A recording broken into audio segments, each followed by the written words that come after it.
Hi, welcome to another installment of Common Encounters in Cardiac Care. Today we're going to talk about anticoagulation for stroke prevention in patients with atrial fibrillation. What we do for these patients with non-AA though really came back to three landmark trials published between 2009 and 2011 that established DOAC as first choice for this indication.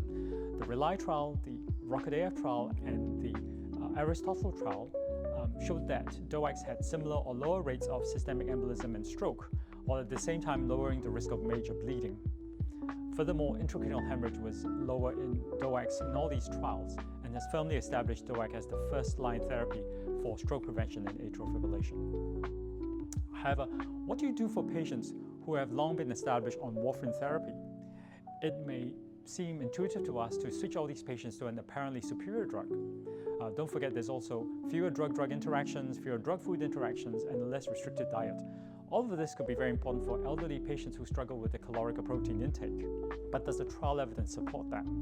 I would like to share with you a fascinating study published last year by Justin and colleagues that examined this issue in 1,300 frail elderly patients who were stable on long-term warfarin therapy. In a pragmatic, multi-center, open-label RCT, they randomized these patients to staying on warfarin or switching to DOACs. And what they found was that the DOAC patients actually had a higher rate of major or clinically significant non-major bleeding. At the same time, they did not have a lower rate of thromboembolic events, and the trial was actually terminated early for futility. The trial itself has been criticized for its methodology. Namely, the open-label design meant that DOAC patients may have been more likely to report the clinically significant non-major bleeding events, which drove the outcome of the trial. And these patients had been on warfarin for a mean of 12 to 13 years while having access to a high-quality healthcare system in the Netherlands. Hence, whether this is really generalizable is not clear, but it does raise questions about whether switching patients to DOACs is really the best option. So what does this mean for primary care? I think what it means is that you need to have a detailed discussion with every patient about the pros and cons of each approach.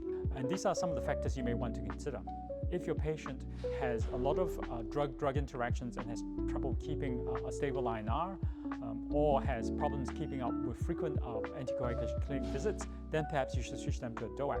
On the other hand, if they have rheumatic heart disease or have mechanical heart valves, then they should certainly stay on warfarin. If they have also severe kidney or renal impairment, staying on warfarin also allows you to monitor the anticoagulation by testing for INR. And finally, if they have long-term chronic antiviral therapy that interacts with DOACs, then they should also consider staying on warfarin.